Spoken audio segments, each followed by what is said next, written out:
que j'aimerais que tu comprennes. 2 Thessaloniciens 3:10 dit ceci. Car lorsque nous étions chez vous, nous vous disions expressement, si quelqu'un ne veut pas travailler, qu'il ne mange pas non plus.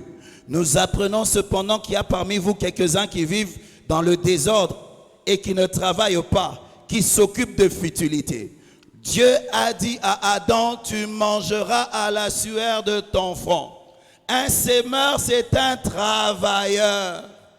Si tu ne travailles pas, tu n'as pas droit à la nourriture.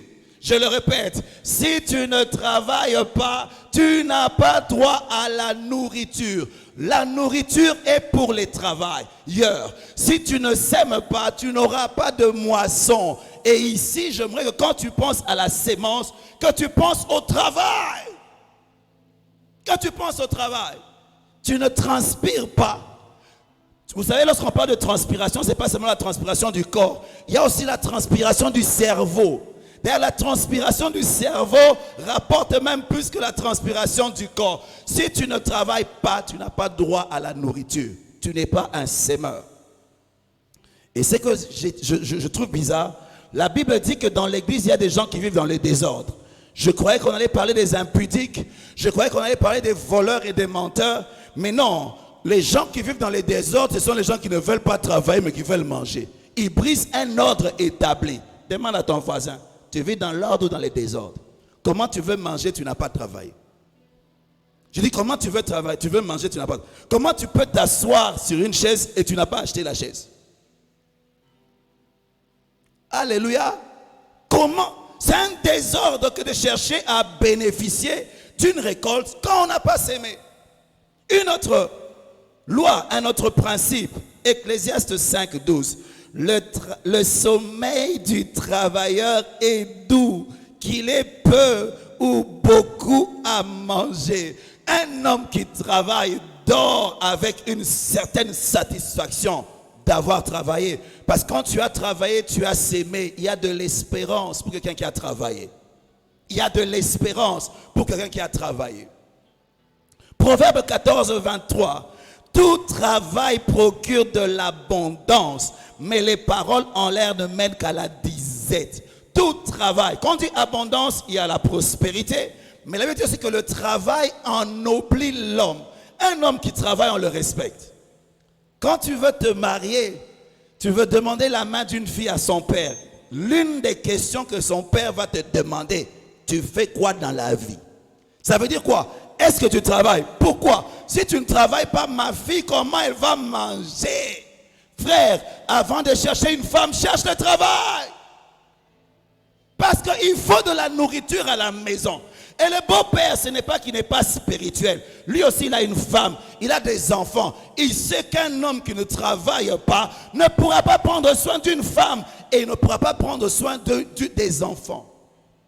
J'aime souvent dire aux gens qui veulent se marier, beaucoup veulent se marier parce que leur corps brûle, ils ont envie de passer à l'acte sexuel. Mais je leur dis, l'acte sexuel, il n'y a pas que le plaisir, il y a aussi la conséquence de l'acte. Il y a des enfants qui naissent.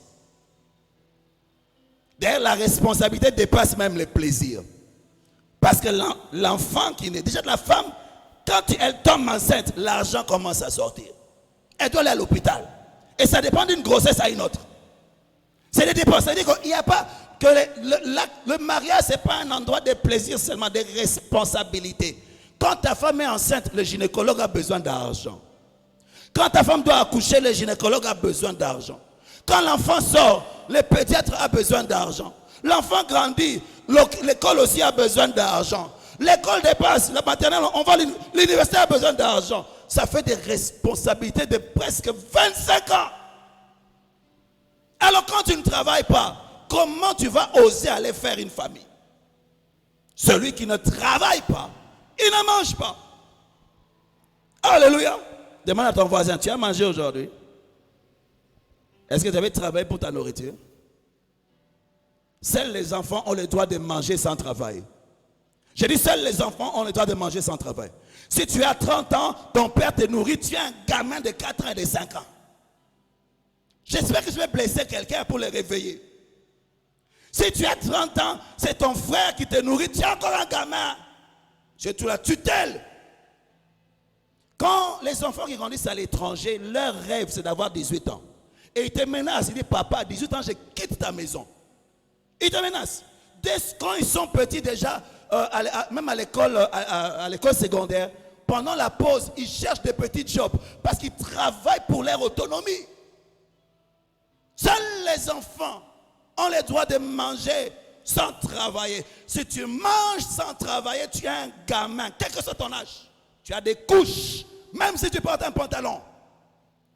À part les enfants, il y a les personnes d'un certain âge. Parce que leurs enfants, c'est leur tour de prendre soin d'eux. Alléluia. On continue encore dans les principes.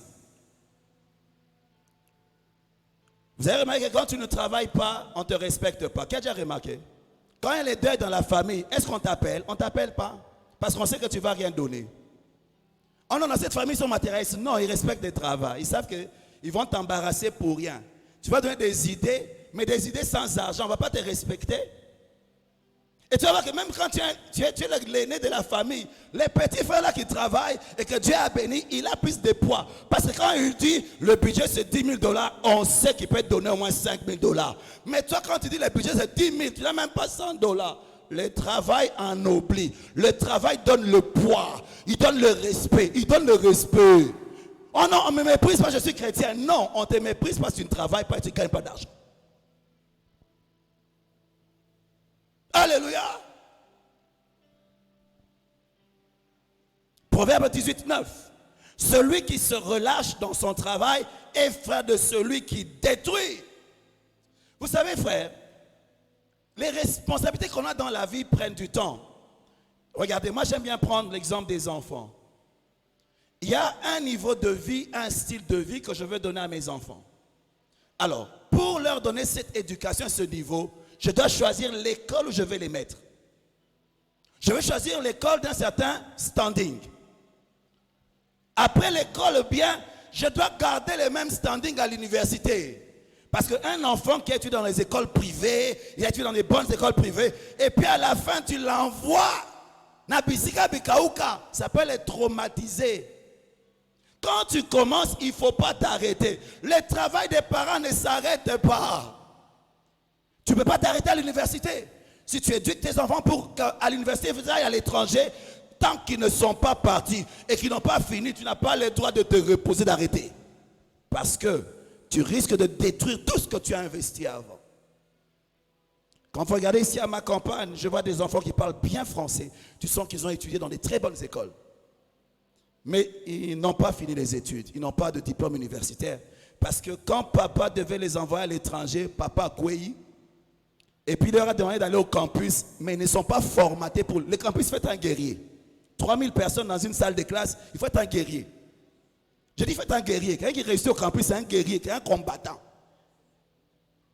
Alléluia. Moi, je me souviens du traumatisme que j'avais quand j'étais allé au campus. Je dis, ça c'est quoi ça? Beaucoup de gens comme ça, comment? Alléluia. Papa, si tu as programmé tes enfants à étudier dans les bonnes écoles, il ne faut pas qu'ils aillent au campus. Tu dois chercher l'argent pour les envoyer à l'étranger. Jusqu'au bout. Celui qui se relâche dans son travail est frère de celui qui détruit. Proverbe 21, 25. Les désirs du paresseux les tuent parce que ses mains refusent de travailler. Paresseux, réveille-toi. Je le dis, quand tu manges sans travailler, tu manges la sueur de quelqu'un d'autre. Et tu dois apprendre à être reconnaissant, pas au sungayo.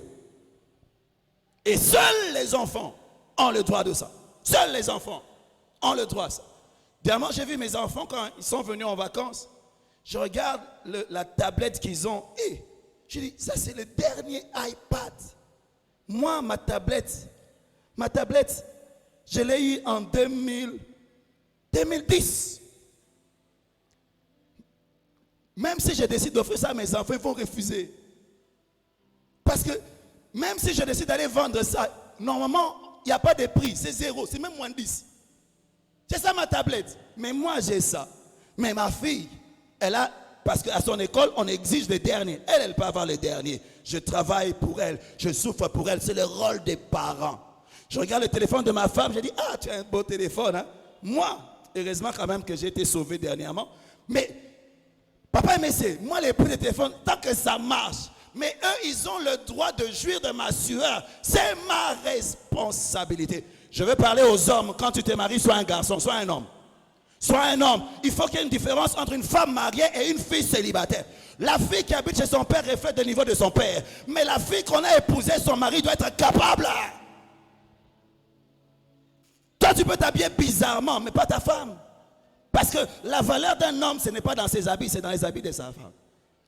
La valeur d'un homme, ce n'est pas lui, c'est sa femme. Comment tu t'investis? Parce qu'elle a accepté d'être sous toi. Alléluia. S'il y a un garçon à côté de toi, dis-lui, est-ce que tu es un homme ou bien tu es un garçon?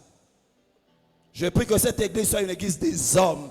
Oyo ba fi ba lota ba bala ka ba frère église oyo. Pas que soit bali azu mobali ya malongo, mobali ya kilo. Moi si à kilo a dépendant na kilo ya mobali na ye. Ce mobali est léger, moi si pas comme une légèreté.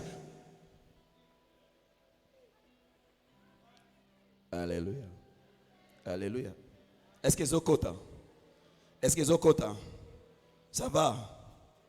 Ça va? Alors, une autre notion, quand je parle de travail, il y a le travail séculier, normal, le travail que nous faisons, naturel. Ok? Mais à part le travail là, il y a aussi le travail spirituel. Servir Dieu, évangéliser, prier, toutes ces choses spirituelles. Vous savez, quand on prie, on travaille. Hein? Je dis quand on prie, on travaille. Parce qu'on opère dans le monde spirituel. Et tout ce qui est visible vient de l'invisible. Je peux passer une période, vous voyez, vous avez l'impression que je ne fais rien. Mais je suis en train de chercher Dieu, je prie. Et tout d'un coup, les choses changent. Comment ça a changé? J'étais sur mes genoux, en train de travailler dans le spirituel, afin que dans le naturel, les choses se créent. Il y a des gens qui sont paresseux, non seulement dans la vie normale, mais même dans la prière. Tu es un sorcier de ta propre vie. Comment tu ne pries pas? Comment tu ne cherches pas Dieu?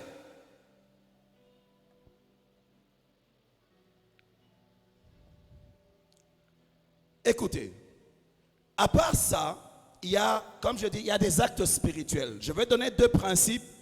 Même donner aussi, ça fait partie des principes spirituels. Parce que j'ai remarqué une chose, tu peux travailler comme tu veux, hein, mais si Dieu ne bénit pas le travail, il n'y a pas de résultat. Ça, j'ai remarqué. Il y a des gens qui travaillent beaucoup, mais pas de résultats. Certains travaillent moins, mais plus de résultats. Vous avez déjà remarqué? Qui a déjà remarqué ça sur la terre? Que la course n'est pas aux agiles, ni le pain aux sages, ni la... Non, on dirait que ça dépend des temps et des circonstances. Il faut que le Dieu, le maître des temps et des circonstances, bénisse ton travail. Ce qui fait que quand tu penses à ça, il faut penser à la notion de Dieu. Avoir Dieu dans mon travail. Que Dieu bénisse mon travail. Que Dieu bénisse ma sémence. Deux principes. Proverbe 10, 22 dit, c'est la bénédiction de l'Éternel qui enrichit et ne la fait suivre d'aucun chagrin. Alors, un principe écrit, la dîme. Malachie 3, 10. La dîme. Écris ça. Je veux seulement lire. Apportez à la maison du trésor toutes les dîmes, afin qu'il y ait de la nourriture dans ma maison. Mettez-moi de la sorte à l'épreuve, dit l'Éternel des armées, et vous verrez si je n'ouvre pas pour vous les écluses des cieux, si je ne répands pas sur vous la bénédiction en abondance. Pour vous, je menacerai celui qui dévore. Celui qui dévore quoi? Celui qui dévore les sémences. Les gens qui ont les esprits de pauvreté, certains sont des paresseux, ils ne travaillent pas, ils n'aiment pas travailler. Parce que le diable les empêche de s'aimer. D'autres, même quand ils travaillent, ça ne marche pas. Parce qu'ils babent. Mais Dieu dit, pour vous, je menacerai celui qui dévore. Toi, non seulement dans ta famille, il y a des liens, mais en plus, toi-même, tu ne payes pas la dîme. Donc, il y a eu un travail, et Dieu et le diable travaillent contre toi. Je répète, dans votre famille, il y a la pauvreté. De génération en génération. Tu veux briser ça. C'est le diable travaille contre toi. Mais en plus, tu ne payes pas la dîme des peu des montants que tu as. Et le diable et Dieu travaillent contre toi. Comment tu vas prospérer? Alléluia. Il faut que Dieu soit de ton côté, parce que le principe divin dépassera le principe de l'ennemi. Si dans votre famille il y a une loi disant que tu ne peux pas prospérer, tu dis à Dieu, moi je paye ma dîme, que le principe de la dîme puisse surpasser le principe de la malédiction familiale. Ce n'est pas seulement par la prière qu'on brise les liens. Il y a des liens qui sont brisés par les dons que tu fais, les dons. Pour vous, je menacerai celui qui dévore, et il ne vous détruira pas les fruits de la terre. Et la vigne ne sera pas stérile dans vos campagnes, dit l'Éternel des armées. Toutes les nations vous diront heureux, car vous serez un pays de délices, dit l'Éternel des armées. La dîme protège le fruit, protège l'arbre, protège ton travail. La dîme protège ton travail. Toi, au moins, tu as quelque chose à donner, mais tu ne donnes pas. Si Dieu prend ce travail-là, tu vas faire quoi? Tu vas faire quoi? Deuxième principe. Je parle des actes spirituels. Soutien à l'œuvre de Dieu. AG 1, 2.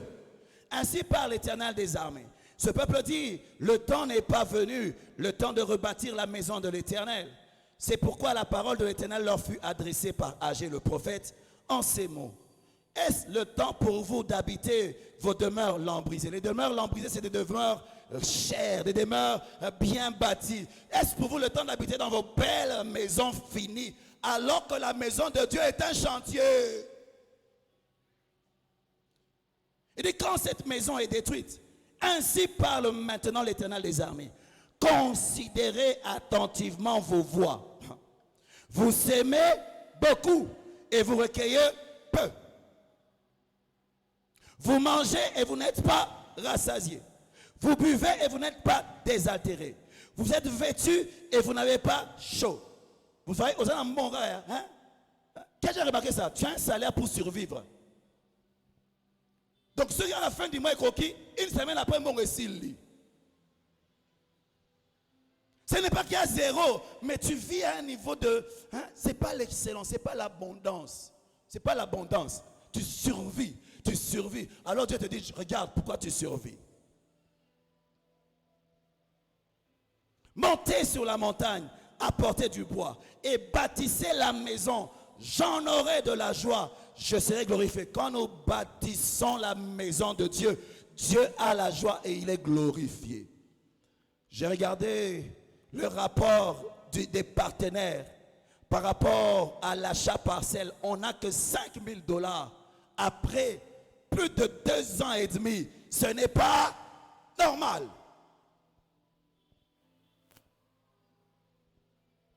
Parce qu'on est en train de poursuivre des millions.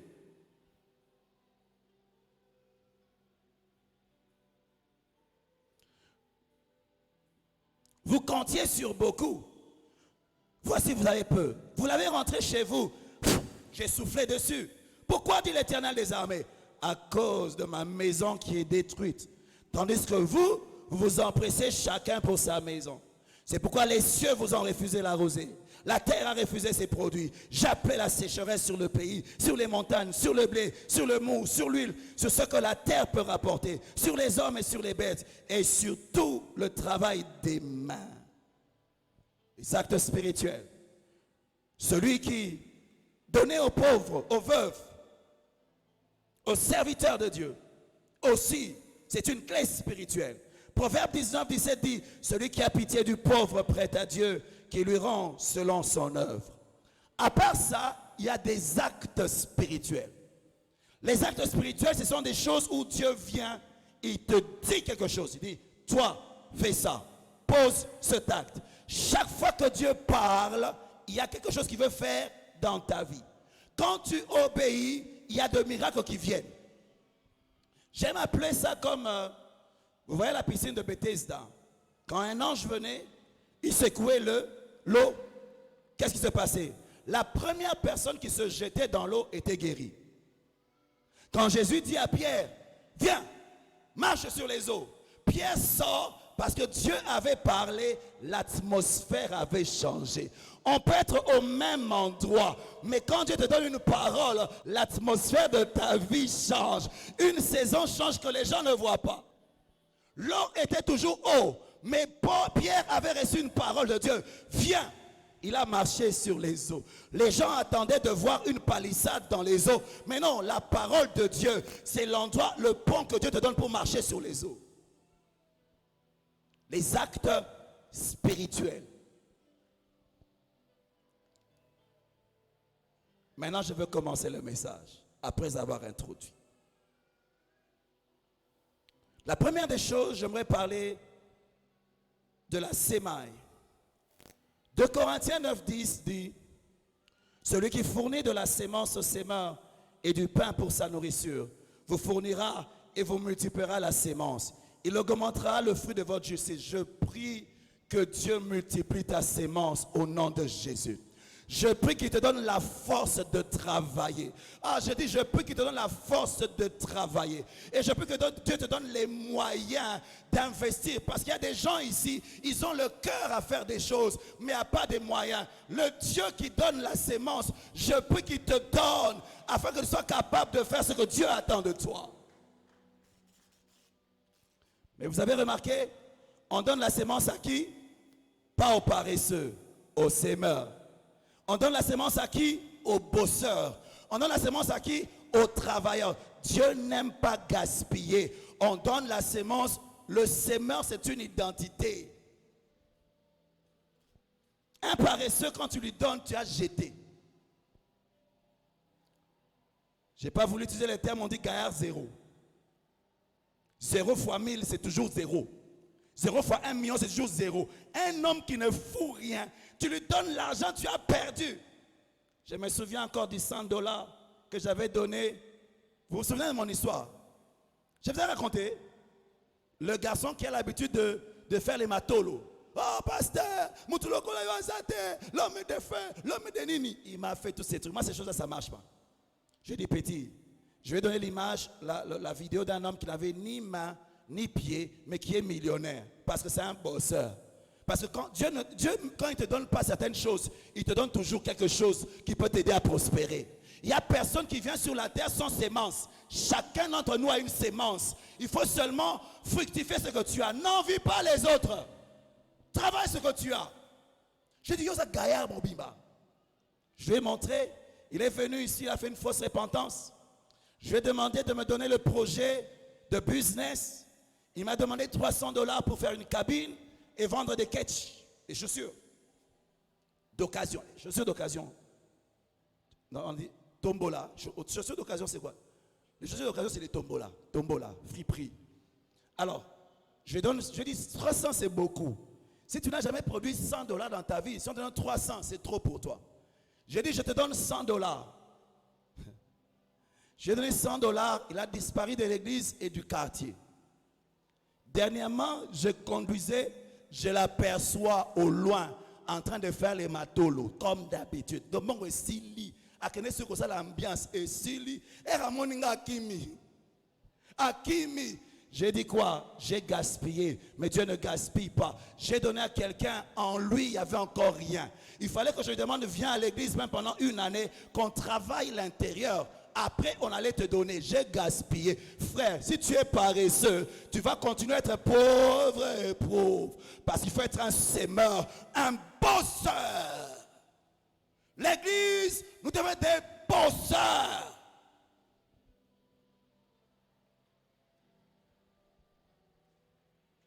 Ecclésiaste 11:4. Celui qui observe le vent ne sèmera point. Celui qui regarde les nuages ne moissonnera point. Comme tu ne sais pas quel est le chemin du vent, ni comment se forment les eaux dans le ventre de ta femme enceinte, tu ne connais pas non plus l'œuvre de Dieu qui fait tout. Dès le matin, sème ta sémence. Et le soir, ne laisse pas reposer ta main, car tu ne sais point ce qui réussira, ceci ou cela, ou si l'un et l'autre sont également bons. Le matin, je travaille, je vais au boulot, je cherche des coopérations, je cherche. Le soir, je prie pour que Dieu m'ouvre des portes le lendemain. Le lendemain, je travaille. Le soir, je prie. Dieu a travaillé 6 jours, il s'est reposé 1 jour. Qui tu es toi pour te reposer 6 jours et ne travailler qu'un seul jour? Tu es un sorcier. 6 jours, tu te réveilles à 12 heures. Sorcellerie. On dit, comment on dit il faut s'aimer? Dès le matin. La moukana tongo. La femme vertueuse se réveille avant même son mari dès le matin. Les femmes d'aujourd'hui, elles dorment. Tu dois te réveiller avant les enfants, avant les maris. Tu prépares la maison, tu prépares la table. Tu es quel genre de femme? Alléluia. Dès le matin. J'ai horreur de voir les gens qui dorment jusqu'à 12 heures. Souvent, ces gens-là qui dorment jusqu'à 12 heures, ils mangent les pains de quelqu'un d'autre. Ils ne connaissent pas la valeur du travail. Paresseux. Paresseux. Tu es en vacances tout le temps. Eh, millionnaire, milliardaire, Tonine. Yo vacances, on a le tir de loi salaka. Mais si à Zosala, à Zalamba million, mais coupé, à Zosa coupé. Papa me colle à Zoki, ma ma balle. Papa, ça, il n'a pas ça. Papa me colle à Toki, Papa, ça, il n'a pas ça. Yo zotala eka na TV otalié yazo sala mbongo yo zotala obeti ni solo afali obeti ni solo ya kofi obeti ni solo ajibe bango ya bazo yemba bazo sala yo zobeta masolo na bango paresseux. Et puis il y a un autre principe. Dès le matin et le soir tu bosses.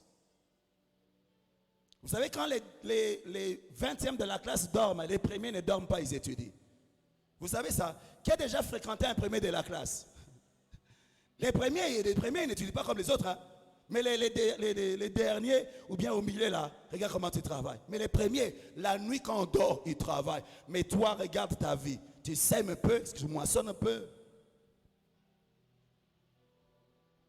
Il y a ça voisin qui est pasteur Azul Bamakambo bien pour la vie. Et puis il dit, sème. Parce que tu ne sais pas ce qui marchera. C'est un principe de business. Il faut diversifier les semences. Oh non, l'État. Il faut faire à côté. Ta boutique. Parce qu'on évite diversifier. J'aime un terme que j'ai appris de papa José parlant de quinoa. Babo era musala te basaba niosologue. Ah, oui les copains na osala. Et au PC cop akelu kabato ba biko sala ngo il y a les commissions. Alléluia. Mais ça open, même quand il n'est pas qualifié, il sait je connais des gens qualifiés. Moi je vais leur ramener les marchés, je bouffe la commission. Il faut être ouvert. Tu ne sais pas ce qui va marcher. Il faut être intelligent dans la vie. Moi je pasteur ba hôtel et puis hôtel ba livre. Diversification. Alléluia. Donc, il faut diversifier.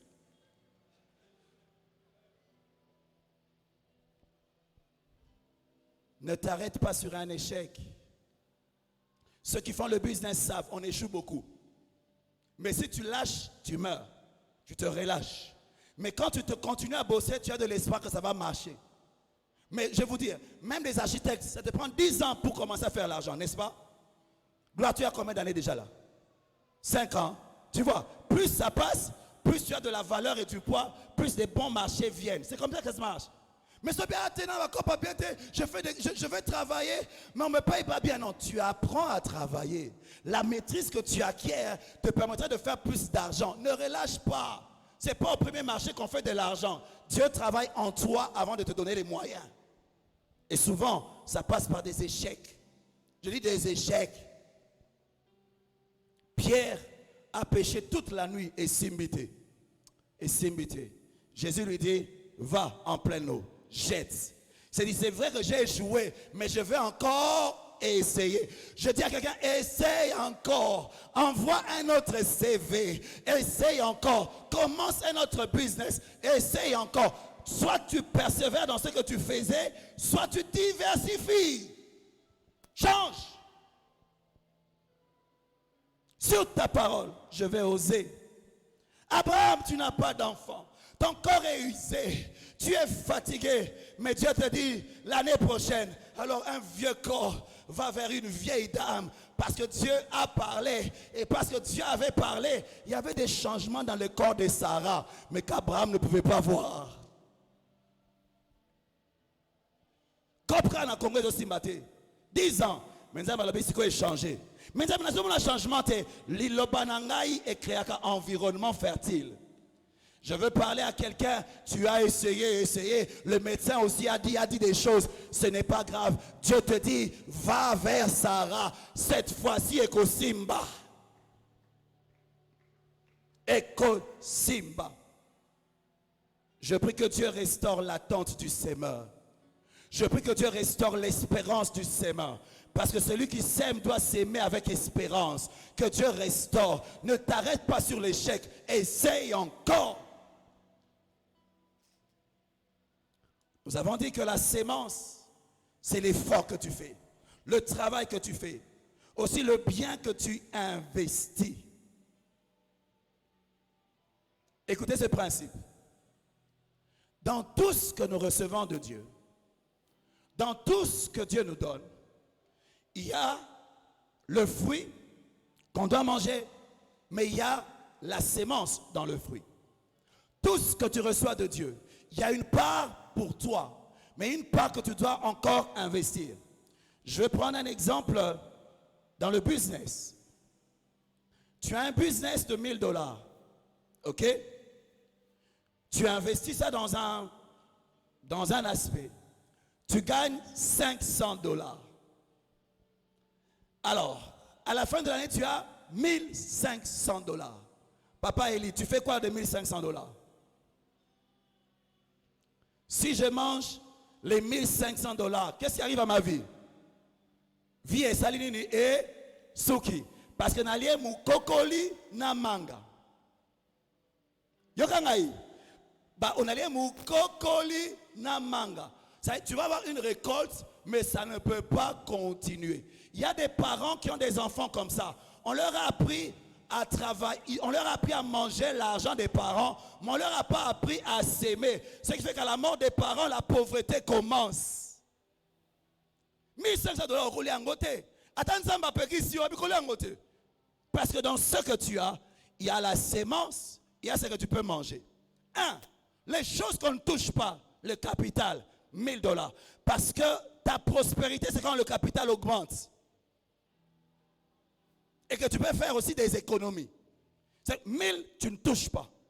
500, si tu manges tout, tu as fait du surplace. Dans les 500, tu sors la dîme. On ne sort pas la dîme sur les 1000. On sort la dîme sur les 500. Vous êtes avec moi? C'est sur les 500, le bénéfice. Quand tu as fait un bénéfice de $10, donne à Dieu $1. Dis, mais si moi, allez, $1. Dis, mais bénéfice de salamité, c'est 0. Vous me comprenez? Je dis, Seigneur, je ne touche pas à l'investissement. Alors, dans les 500, tu peux décider tu payes la dîme, tu donnes un peu à l'œuvre de Dieu, un peu proportionnellement au montant. Tu auras 500 000, ça monter. Alléluia. Dieu regarde la proportion, pas le montant. Et puis après, tu peux dire, je veux augmenter mon capital. Je prends $200, j'augmente mon capital. Je réinvestis. Cette fois-ci, au lieu de s'aimer 1000, je vais s'aimer 1200.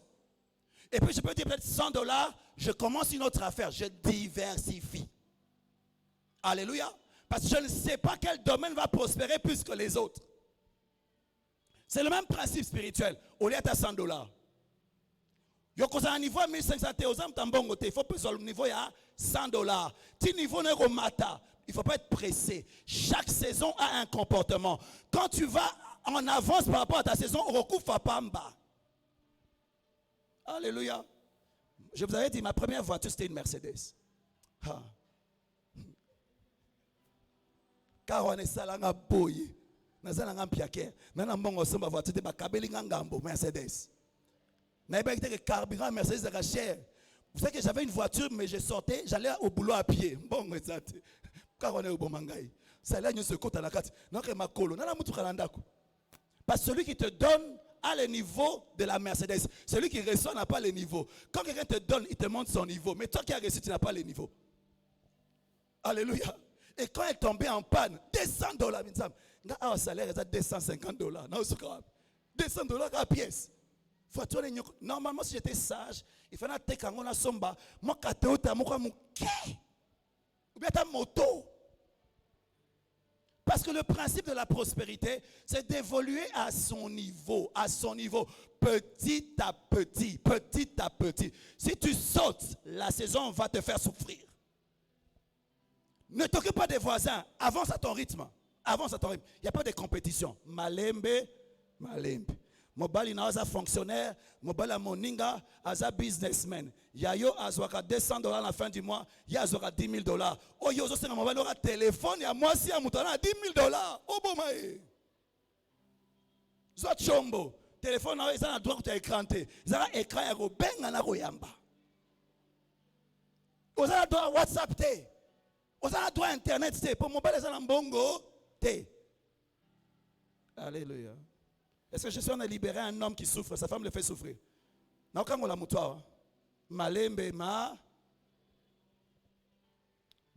ce que Dieu nous donne, il y a la sémence. Et il y a aussi le fruit. Parce que Dieu aime qu'on jouisse. Regardez. Lorsque Dieu a appelé Israël, il a décidé de dire: les premiers-nés sont à moi. Les premiers-nés des animaux et des hommes m'appartiennent. Ça veut dire quoi? Tu as 10 enfants, mais le premier, Dieu dit, je vais en faire ce que je veux. Quand ça appartient à Dieu, il a le droit d'en faire ce qu'il veut. C'est à lui. Regardez encore, les Lévites. Quand Dieu appelle les Lévites, il dit, j'ai pris les Lévites, ils sont à moi. Homme de Dieu, tu n'as pas le droit d'avoir les ambitions comme les autres parce que tu appartiens à Dieu.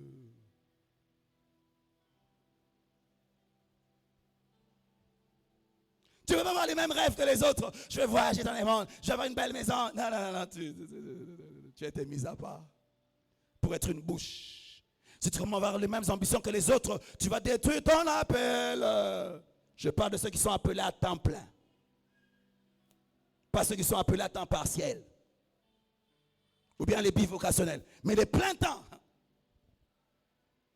Si tu es Samuel, n'oublie pas que ta mère, elle t'a donné à Dieu.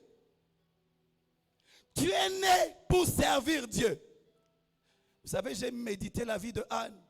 Vous savez que Anne avait reçu Samuel. Quand l'enfant a été sévré, ça veut dire qu'il ne prenait plus le lait maternel. Anne a pris l'enfant. Il a emmené à Samuel, il dit non, j'avais demandé un enfant pour le consacrer à Dieu. Je le rends à Dieu. Et puis vous savez qu'après ça, elle n'a pas eu d'enfant. Elle est restée, dans leur maison, elle n'avait toujours pas d'enfant. Maman, au bout de moi, on a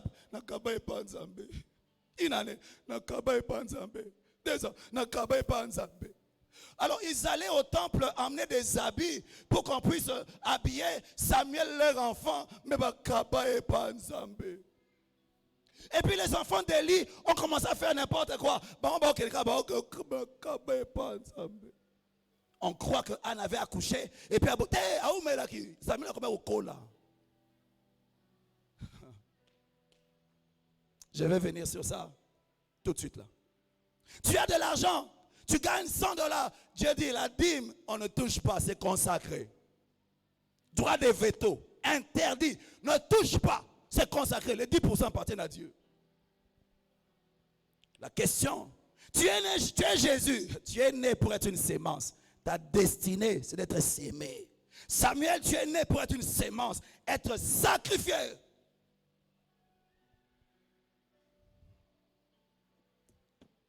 Jésus, il naît d'une vierge. C'est-à-dire quoi? Un utérus non utilisé. Parce qu'on avait mis à part l'utérus de Marie pour que Jésus naisse. Et après qu'elle ait eu Jésus, Dieu dit à Joseph, maintenant fais des enfants avec elle. Parce que moi, je ne partage pas. Quand on veut enterrer Jésus, on cherche une tombe non utilisée. Le premier à Dieu. Quelle est ta nourriture et quelle est la sémence? Lorsque Abraham monte sur Morija, Isaac lui demande, papa, je vois le bois, je vois le sacrifice, je vois le feu, mais où est la sémence? Mon fils, c'est toi la sémence. Mais il y a Ismaël, pourquoi tu ne vas pas prendre Ismaël? Non, c'est toi la sémence, c'est toi que je veux s'aimer, c'est toi que je veux sacrifier. Pourquoi moi? Parce que dans la sémence, il y a une prophétie. Dans la sémence, il y a une prophétie. Quand tu prends un noyau d'un avocat, quand Dieu regarde, il voit un avocatier. Quand tu prends une graine d'une orange, Dieu voit un oranger. Mais il faut que tu sèmes la graine d'orange pour avoir l'arbre l'oranger. Il faut que tu sèmes Isaac pour avoir des nations. Il faut que tu sèmes Samuel pour avoir d'autres enfants. Qu'est-ce que Dieu te dit? Qu'est-ce que Dieu te dit? Qu'est-ce qu'il dit? Seigneur, où est la sémence? Un homme de Dieu, lui, à un moment, Dieu prenait 10%. Après, Dieu lui dit non, 20. Et puis, à un moment, c'était 30. Quand il avait l'argent, il donnait à Dieu 40%. Et gardait 60%. Parce que Dieu devenait gourmand dans sa vie. Mais il n'a jamais cessé de prospérer, même quand Dieu prenait 40%. Église de Dieu, quand tu gagnes, est-ce que tu peux poser la question à Dieu, quelle est la sémence? Quelle est la nourriture?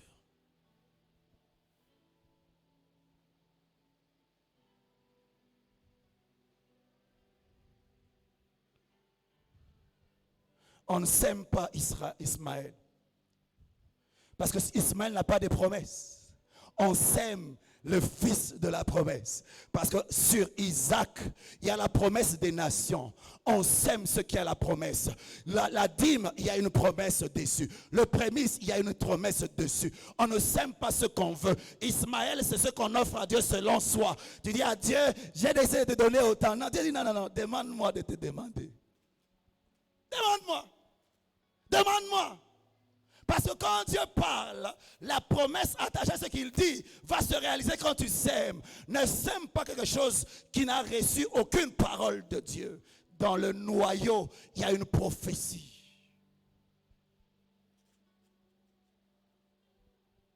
J'aime souvent dire, quand Dieu parle, il crée un raccourci dans ta destinée. Quand Dieu parle, il ouvre une porte d'une nouvelle saison. Quand Dieu parle, il ouvre une porte pour une nouvelle saison. Mais il faut plonger dans cette nouvelle saison. Et comment on plonge dans cette nouvelle saison? En obéissant. Quand Dieu parle à Pierre, sors de l'eau, n'attends pas demain. La parole de Dieu, c'est maintenant. Elle risque d'expirer. Il faut que tu agisses maintenant. Si Pierre avait dit, je vais partir demain, il allait se noyer. Qu'est-ce que Dieu t'a dit? Verset 15, l'ange de l'Éternel appela une seconde fois Abraham des cieux et dit, je te jure par moi-même, parole de l'Éternel, parce que tu as fait cela et que tu n'as pas refusé ton fils unique, je te bénirai. Je multiplierai ta postérité comme les étoiles du ciel et comme le sable qui est sur le bord de la mer. Et ta postérité possédera la porte de ses ennemis. Toutes les nations de la terre seront bénies en ta postérité parce que tu as obéi à ma voix. Parce que tu as obéi à ma voix, il y a une récolte. Parce que tu as obéi à ma voix. Tu retiens Isaac, il va vieillir, il va mourir. Mais tu le sèmes, la bénédiction continue. Tu as obéi à ma voix. Quand tu n'obéis pas à la voix de Dieu, tu bloques l'arrivée d'une nouvelle saison. Je l'ai dit, Samuel, regardez. 1 Samuel 2, 18. Regardez, hein. Samuel faisait le service devant l'Éternel. Et cet enfant était revêtu dans les fautes de lin. Sa mère lui faisait chaque année, à Kolaki, une petite robe. Et la lui apportait en montant vers son mari pour offrir le sacrifice annuel. Élie bénit Elkana et sa femme. Samuel qui a eu Samuel, c'était Anne. C'est Anne qui avait fait le vœu. Dieu a béni Samuel. Mais Anne a pris Samuel, elle a consacré. Son mari a accepté qu'on sacrifie son seul enfant. Quand je préparais ça, j'ai pensé à ma femme. Parce que j'ai appris à écouter Dieu par ma femme. Quand elle me dit, Dieu m'a dit qu'on sacrifie ceci, je dis, ok, je te fais confiance. Quand Anne est tombée enceinte, et puis elle a dit, chérie, cet enfant n'est pas à nous, il est à Dieu. Anne, Elkana n'a pas résisté. Il a dit, oui ma femme, donne-le à Dieu. À un moment, c'était le sacrifice d'un couple qui n'avait pas d'enfant avec cette femme. Mais son mari a accepté de sacrifier le seul enfant qu'il avait avec Anne. Il a accompagné dans l'obéissance. Et puis elle est restée sans enfant pendant des années. Et puis ils allaient offrir à Dieu au temple. Et puis à un moment, Dieu maintenant, regardez. 20. Élie bénit Elkana et sa femme, les deux, en disant que l'Éternel te fasse avoir des enfants de cette femme pour remplacer celui qu'elle a prêté à l'Éternel. Et ils s'en retournèrent chez eux. Là, il parle à Elkana. Que l'Éternel te fasse avoir des enfants de cette femme. Il parle à l'homme. Mais c'est pas un homme qui a accepté de faire le sacrifice avec sa femme. 21. Lorsque l'Éternel eut visité Anne, elle devint enceinte. Elle enfanta 3 fils, 2 filles. Et les jeunes Samuel grandissaient auprès de l'Éternel. Samuel était dans la présence de Dieu. Mais sa présence dans la présence de Dieu a fait que dans leur maison, il y ait 5 enfants. Écoutez-moi une chose. J'ai dit ça à plusieurs personnes. J'ai remarqué que dans certaines familles, il y a des combats compliqués. J'ai remarqué que par moment, Dieu risque de venir dans certaines familles, il demande des enfants. Parce que le diable avait demandé des enfants, on avait sacrifié des enfants, ils sont des sorciers. Et puis Dieu vient dans notre famille, dit non, l'aîné je le prends. Oh. Le deuxième je le prends. Oh. Pourquoi tu fais ça? Quand ils seront en train de me servir dans leur famille, il y aura des bouleversements et des changements. C'est ce que Dieu a fait dans notre famille. Notre famille, Dieu a pris le premier, il a pris le deuxième, et puis après il a pris 4e, et puis là il est en train de vraiment de récupérer. Hein? Alléluia. C'est que c'est une bénédiction pour la nation. Alléluia. Mais quand vous êtes en train de servir dans la présence de Dieu, votre famille, Dieu libère, Dieu fait des choses, Dieu fait des choses. Samuel, ta présence dans le service emmène la bénédiction dans la maison de tes parents. Je répète, Samuel, ta présence dans le service emmène la bénédiction dans la maison de tes parents. Tu résistes à ton appel, tu bloques les autres.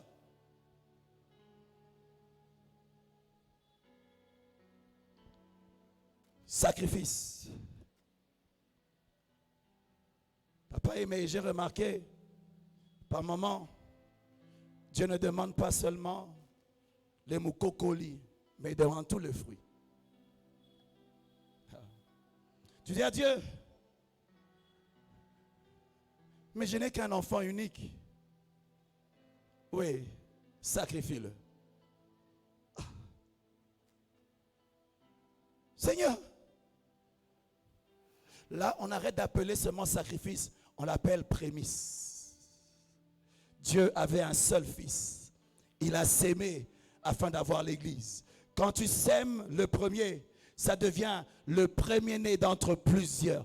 Par moment, il demande tout. Ce n'est pas Isaac. Abraham avait 2 enfants. Mais tu n'en as qu'un seul. Il demande tout.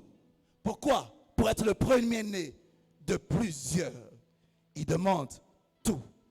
Tout. Tout. Tout. Tout. Tout. Un homme riche est venu voir Jésus. Il dit, Jésus, je veux te suivre. Je veux te suivre. Et puis il dit, ok, tu veux me suivre. Vends tout ce que tu as. Suis-moi. Ah. Jésus, je croyais que tu as demandé une partie. Tu as demandé la moitié. Tu prends tout. Oui, je veux changer ta carrière. Pierre était un pécheur. Il m'a donné tout. Je l'ai transformé, devenu un pécheur d'homme. Quand Dieu veut bouleverser ta destinée, il prend tout.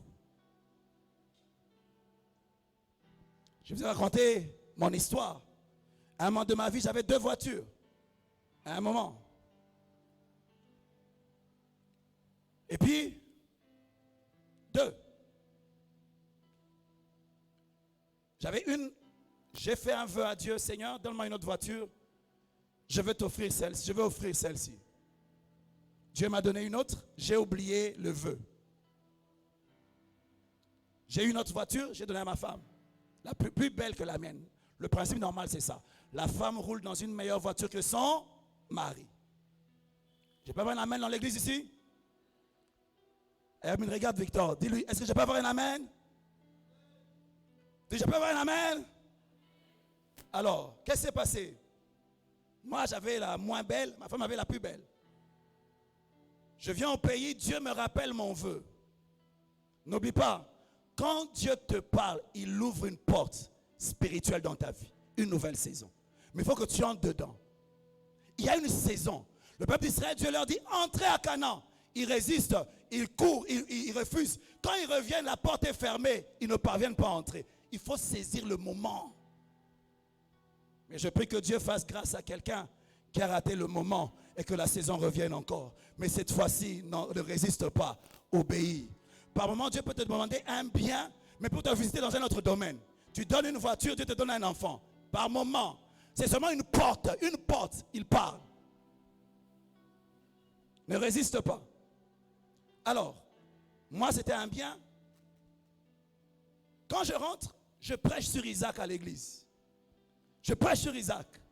Je ne savais pas qu'il y a un homme de Dieu à qui j'avais demandé d'aller prêcher dans notre église.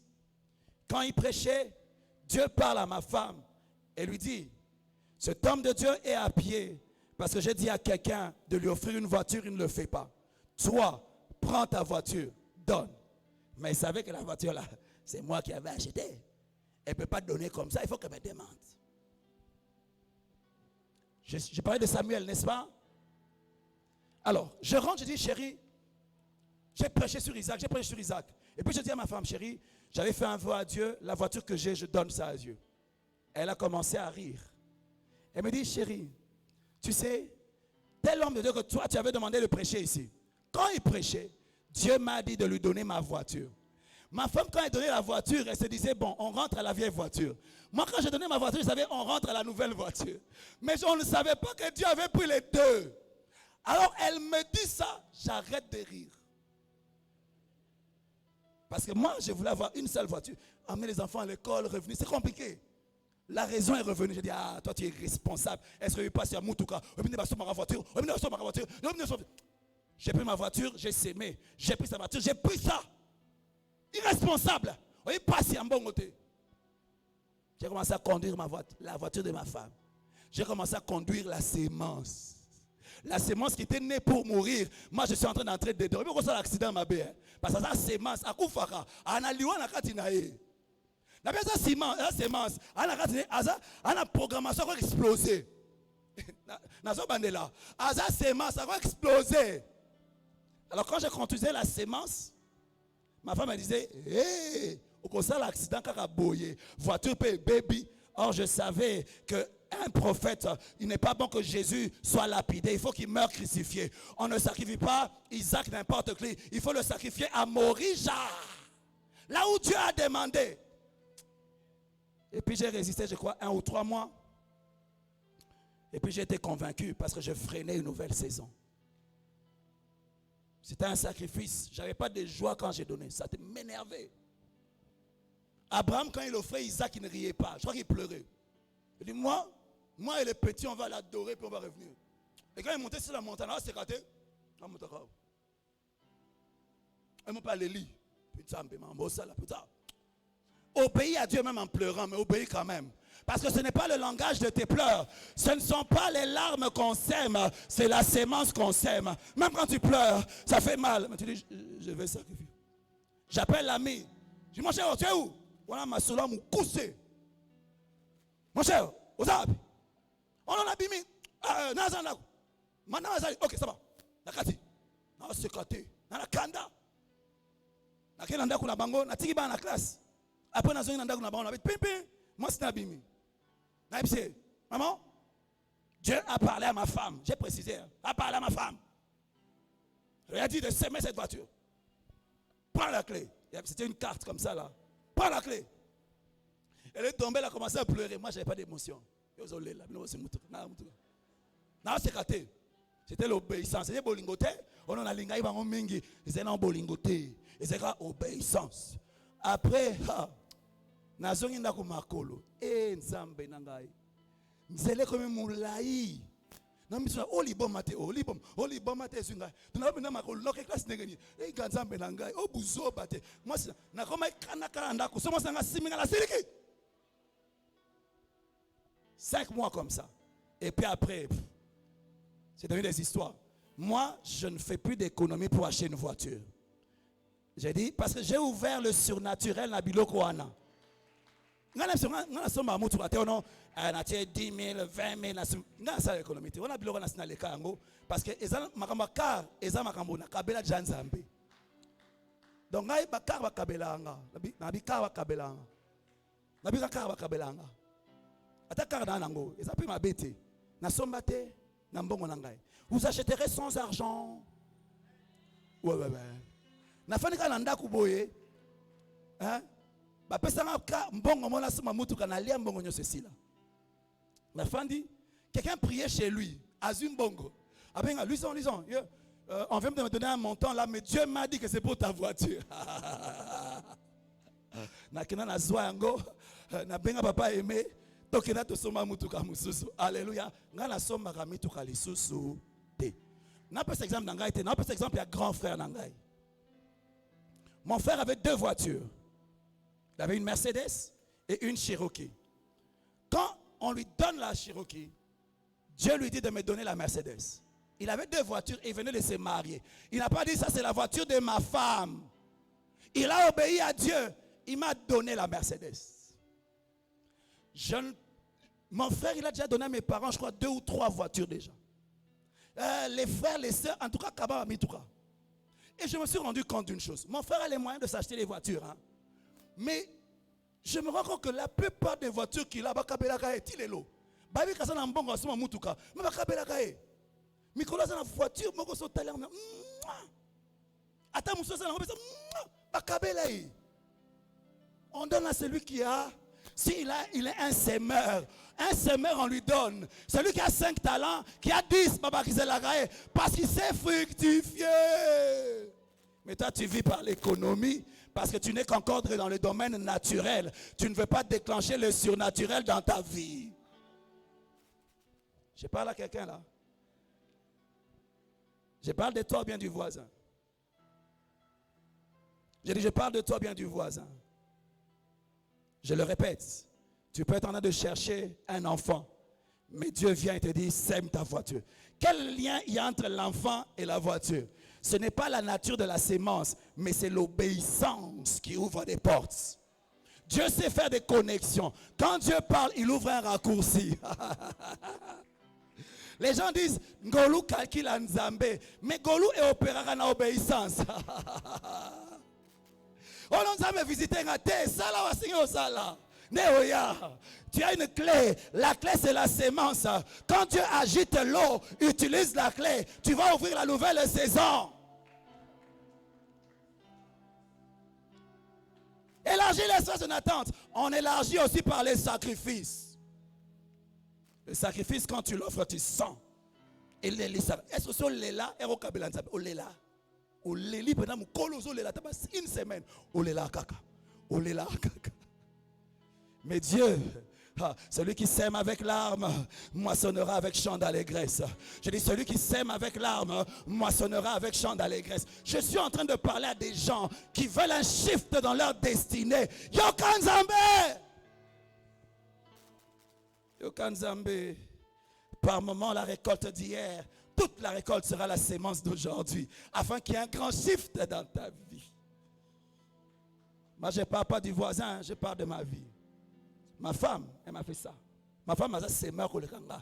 Mais elle a elle cana. Ce mois, c'est un zamba le bélier. Nakenda kaka. Nakenda kaka. C'est la bonne.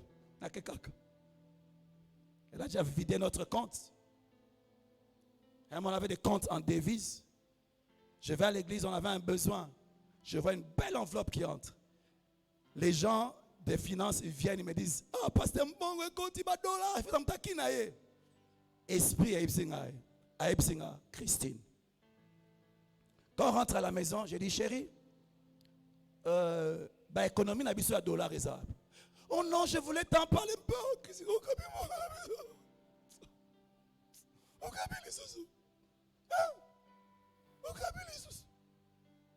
Alléluia. Mais je connais les principes. Peut-être qu'elle a fait ça parce que Dieu voulait nous ouvrir une autre saison ou bien préserver quelque chose. Je me suis plié comme Elkanah s'est plié devant Anne. Un jour, j'ai un ami qui m'écrit avec une photo. Il me dit merci. Mais merci pourquoi? Non, lui, tu m'as acheté une voiture. Il me dit, laisse-moi la voiture. Dans l'objet, tu as réagi. J'appelle ma femme, je dis, chérie, on a acheté une voiture à quelqu'un. Oh non, je voulais te dire. Nganaki n'a pas papier. Nganaki n'a pas sacrifice. N'a pas papier. Yo sacrifié les okuna. Alléluia. Et puis là, l'église vient encore de déménager. Je n'ai pas posé la question. Je sais qu'on a fait un sacrifice, mais qui par moi est sauté. Moi, c'est Nabala semeur. Mais Dieu m'a donné un semeur afin d'ouvrir les saisons dans ma vie. Peut-être quand elle sème là-bas, ici, il y a une croissance. Elle sème là-bas, il y a un shift. Elle sème là-bas. Quand Dieu demande de s'aimer, ne résiste pas. Oui, puis nous bloqué. Marie, ne résiste pas à ta femme. Quand Dieu lui parle. Parce que par moments, les femmes sont plus sensibles à Dieu que les hommes. Parce que mes balles, je finis. Chaque accomplissement est la première étape de la saison suivante. Si Dieu te demande de s'aimer, c'est qu'il veut t'emmener à un niveau plus grand. Tu sèmes ton certificat de l'école primaire pour entrer à l'école secondaire. Tu sèmes ton diplôme, ton diplôme d'état pour entrer à l'université. Tu sèmes ta licence pour aller faire le master. Tu sèmes ta licence pour aller au travail. Chaque accomplissement, quand tu sèmes ça, ça t'ouvre la porte à une autre saison. Mais ne résiste pas. Quand le maître de la moisson te demande de s'aimer, c'est qu'il y a une récolte. Quand le maître de la moisson te demande de s'aimer, c'est qu'il y a un raccourci. Quand le maître de la moisson te demande de s'aimer, c'est qu'il a entendu tes prières, mais il veut que tu participes. Quand le maître de la moisson te demande de s'aimer, ne résiste pas. Maintenant, si vous entendez sa voix, n'endurcissez pas vos cœurs. Soyez prêts à s'aimer. Nous allons courber nos têtes dans la prière.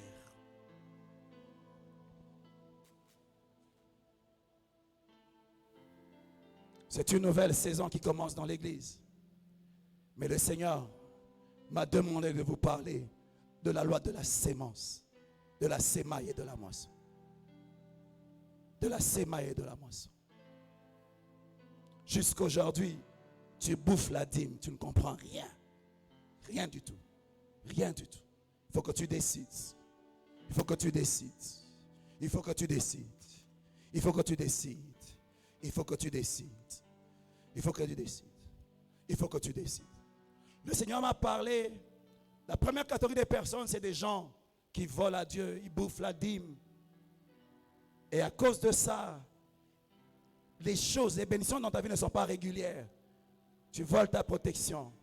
Ta maison n'est pas clôturée, il y a des trous. Il y a des trous. Mais aujourd'hui, tu veux décider de mettre de l'ordre dans les dîmes. Dans les dîmes.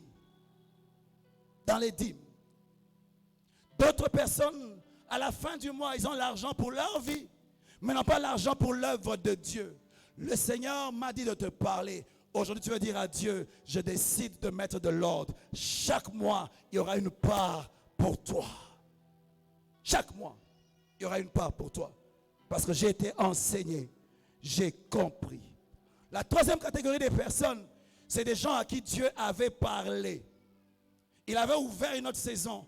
Quand je priais, j'ai dit à Dieu, c'est vrai qu'ils ont raté la saison, mais je peux que la saison revienne encore. Qu'alors que je serai en train de parler, que c'est comme un ange qui secoue l'eau, donne-leur la force d'entrer dans l'eau. Quelqu'un qui n'a pas obéi, mais qui a décidé d'obéir aujourd'hui. Quand je parle, il y a une parole que Dieu t'avait dite depuis longtemps et qui revient. Aujourd'hui, tu vas faire ça promptement. Tu vas faire ça promptement. En te levant, ça sera, tu vas dire, Seigneur, pardonne-moi. Mais j'ai décidé d'obéir. J'ai décidé d'obéir. J'ai décidé d'obéir. J'ai décidé d'obéir. J'ai décidé d'obéir. J'ai décidé d'obéir. D'autres, pendant que je parlais, Dieu a insisté sur un aspect de leur vie. Et Dieu l'a réclamé. Tu as résisté. Mais là maintenant, tu dis oui. Sacrifie à Dieu. Tu vas libérer des choses dans ta vie. Sacrifie Samuel, tu vas libérer les autres enfants. Sacrifie, consacre, tu vas libérer les autres. Tu vas libérer les autres. Tu vas libérer les autres. Tu vas libérer les autres. Tu vas libérer les autres. Aujourd'hui, nous allons agir par le sacrifice. Par le sacrifice.